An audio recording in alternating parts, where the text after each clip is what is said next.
nobody's Have doing. you heard of this trend of what they call rawdogging a flight? I think it's a horrible word. But It's a horrible word, but tell me more. Okay, so it's a trend I think among like some younger travelers where let's say you get on a long flight, like imagine flying from Cape Town to Atlanta. I think it's a 16-hour flight. Yeah. And you don't watch any movies, you don't read anything, you just sit down and you just stare straight ahead for the entire duration of the flight. Welcome to the Kingspiration Podcast. This is the place where you'll learn how to get unstuck and gain momentum in your life and business. Each week, we tackle the real aspects of entrepreneurship, personal development, relationships, and fitness. I'm your co-host, Ethan King, from Atlanta, Georgia, USA, entrepreneur, TEDx speaker, and best-selling author of Wealth Beyond Money. And I'm your co-host, Justin King, no relation to Ethan, from Cape Town, South Africa, entrepreneur, speaker, and business growth strategist. Our journey crosses continents and cultures, sharing wisdom and experiences to propel you forward. Welcome to Kingspiration. Let's start the conversation. Ethan and I have just been chatting about, I've just got back from a trip. Been out of Cape Town for 2 full weeks. Crazy how quickly the time goes. It's thrown me from my routine a little bit, but spent a couple of days up in Johannesburg with some clients, and then from there spent just under a week in Zimbabwe, which was amazing.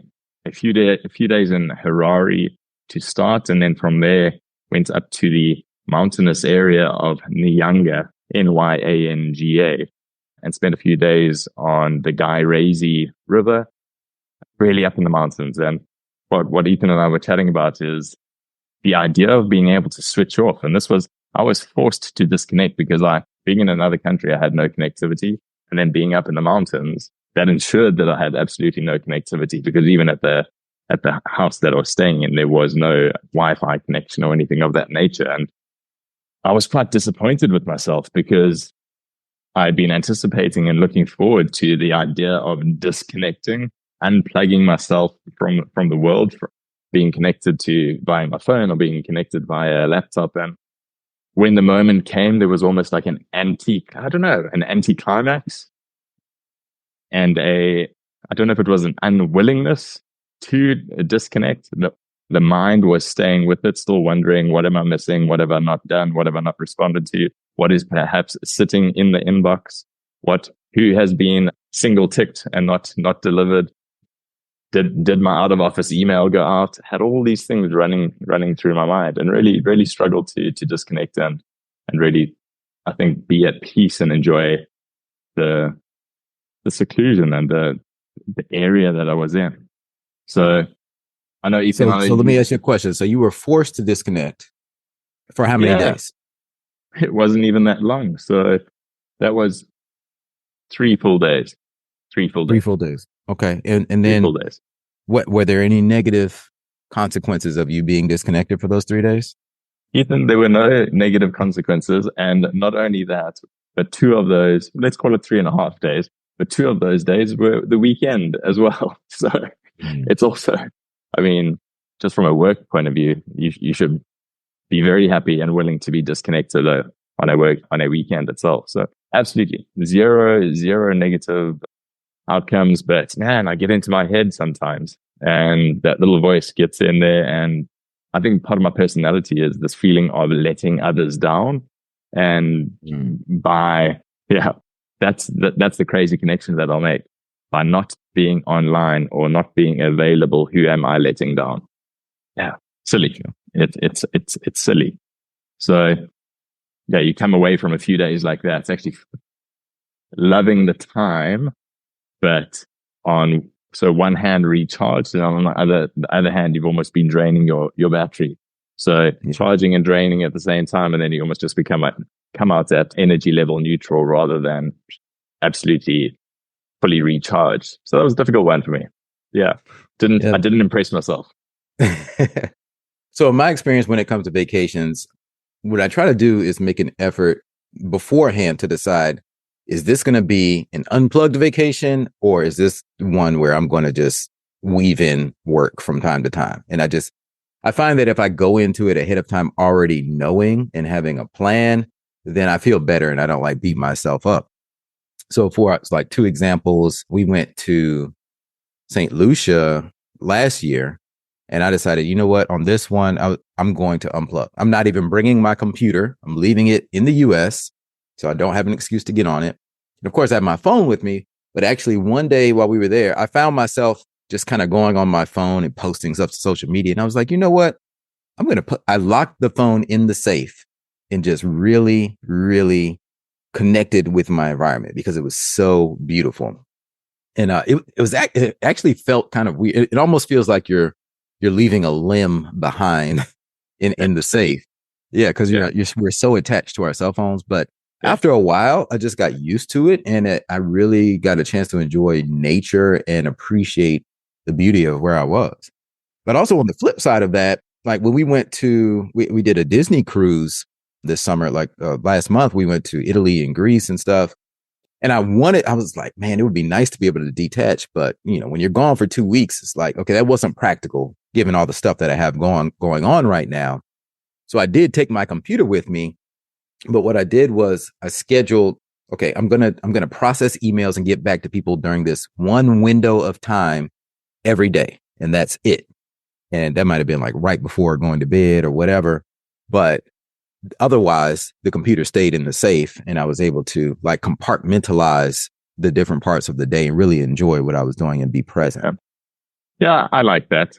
You know, there wasn't even I didn't even have a feeling there was anything particular or specific that I needed to be checking on, and that's the terrible thing. It's just the habit of checking rather than feeling like you need to check something specific.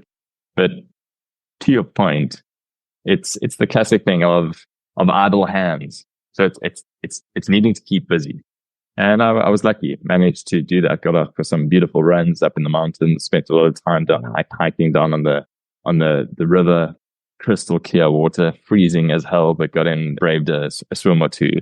So that was amazing. And in those moments, was able to be in the moment. But it's as soon as you've got a little bit of downtime where I spent a lot of time reading, and that was my go-to. I had my Kindle in my hand most of the time, but it's in those moments where we've conditioned ourselves. Like you said, it's our phones and our laptops have become an extension of ourselves. They've become a limb. And in those moments of downtime, again, also traveling now, I'm jumping around here, but to explain that point, traveling now through the airports, wherever everybody's walking and their phones are literally an extension of them. Nobody's head is up. Everybody's head is down. In every airport lounge, nobody is interacting. Everybody is either on their phone or on their laptop. It's crazy.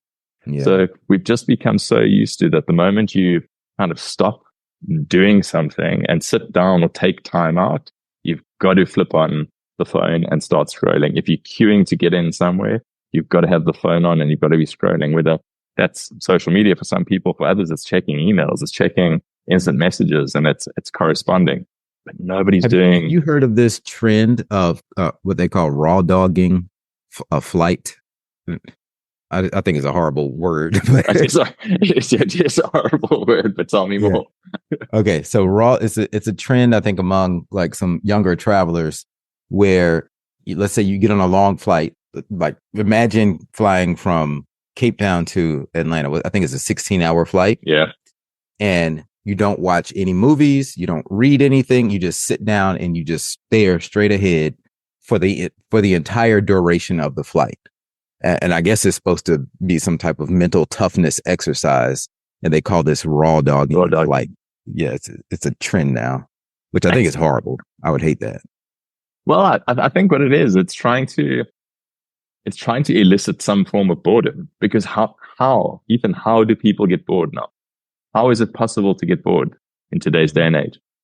Yeah, it's very tough. You can always flip open your phone and play Candy Crush, if nothing else, right? And I think that's where so much, I suppose, innovation or good ideas come from, is this idea of being bored and then letting your mind wander and starting to think and becoming creative and starting to doodle and jot down ideas, whatever it is. But we never let our minds get to that stage, because as soon as we start going there, it's, I don't like this. It's almost like I don't like this feeling. Let me unlock my phone without even putting a flipping code, then let me just let it look at my face. That's also the crazy thing. You can do it all with one hand. So yeah, that was interesting. I know we've taken a bit of a turn from where we were, but it's really interesting. So it's more in those times of where we're so used to sitting down. Now the norm would be to switch on the TV or pick up the phone or put the laptop on, and that's it. And as I say, for me, just there was a little sense of unease at times, not all the time, but yeah, man, I was bummed with myself. I was like, out of everyone I know, I love no connection.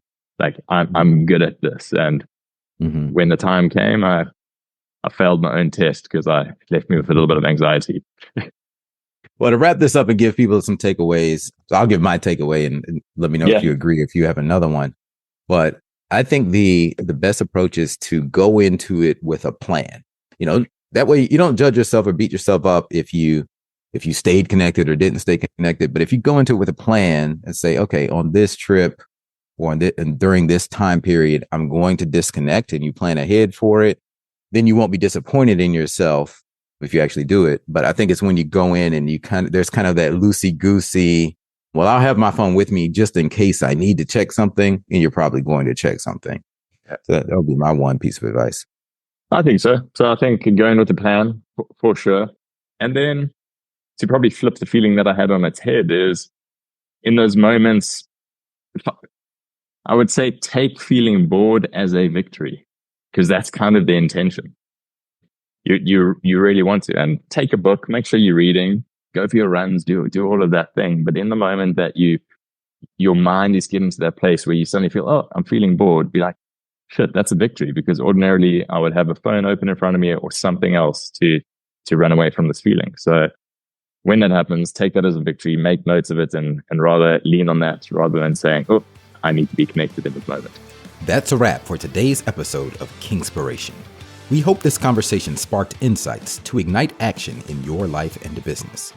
We're on this journey together, sharing our challenges and successes to help all of us take the next step towards building momentum and ultimately reaching our goals. If you found value in today's episode, please share it with someone else who might benefit and leave us a 5-star review. And remember to hit subscribe so you don't miss out on our weekly conversations. Until next time, keep rolling, keep growing, and keep being inspired.